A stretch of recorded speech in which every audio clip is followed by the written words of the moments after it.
guys! Welcome back to my channel. I'm Michelle Auri and today we will unboxing my new KitchenAid Pro 600 6-quart ball lift stand mixer.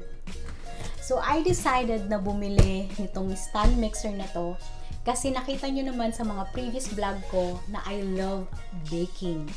At ginagamit ko lang yung hand mixer. Useful yung hand mixer.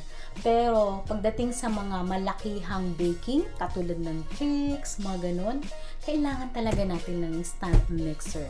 So, binili ko ito sa mismong KitchenAid.com, sa website nila. It's a little bit pricey.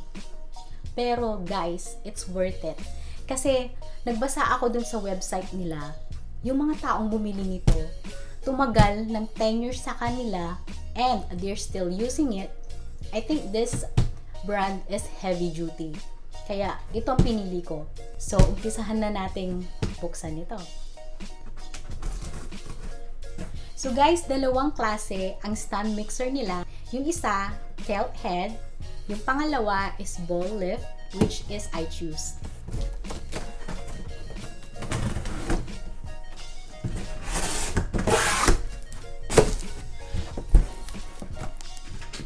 Ito guys, medyo mabigat ito, kaya kailangan ilagay nyo lang siya sa countertop ninyo kung saan pwede nyo siyang magamit every now and then.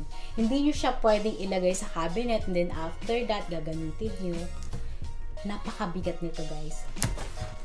So, ibababa ko lang siya guys para makuha itong stand mixer. Okay?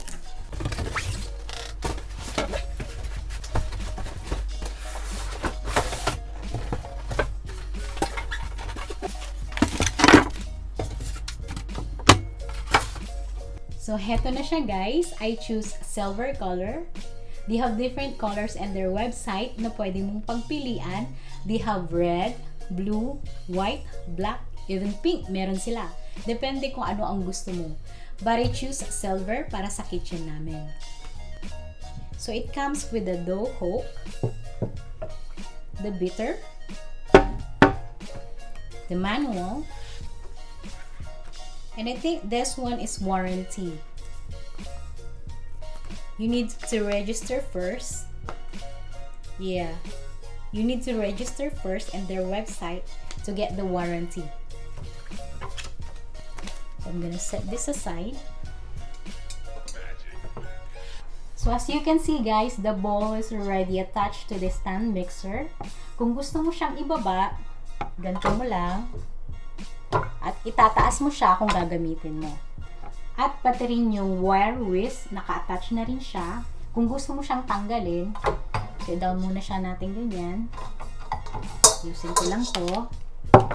So kung gusto niyo siyang tanggalin, taas niyo lang siya, twist it, then tatapat niyo siya sa notch, then tatanggalin niyo siya. Gusto niyo palitan, tataas niyo siya, twist it. Okay. Kung gusto niyo gamitin ang dough hook, tataas niyo, twist it. Yan. So, ito yung bowl nila. At excited na akong gamitin ito.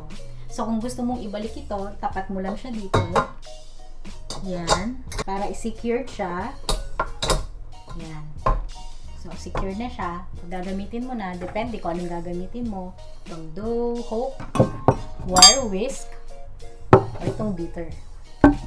So, guys, this one is for the attachment. If you want to do a pasta, you will buy a ruler or cutter to use this.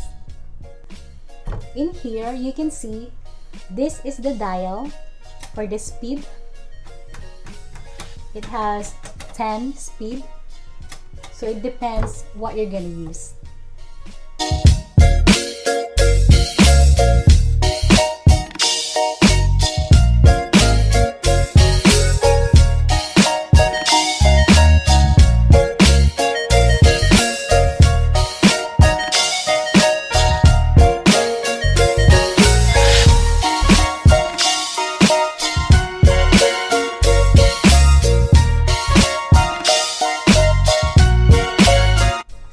I'm excited. That's why I'm gonna use this today. And I'm gonna bake a simple bread for my husband so he can bring it tomorrow in his work for his breakfast. So I will make a Spanish bread, and I think it will gonna be delicious by using this stand mixer. So let's start.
So guys, that's it for today. If you like this video, please give a thumbs up.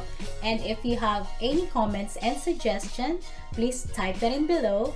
And don't forget to subscribe and click the notification bell so you will be updated in my new videos that I'm going to make in my channel. So till next time, bye!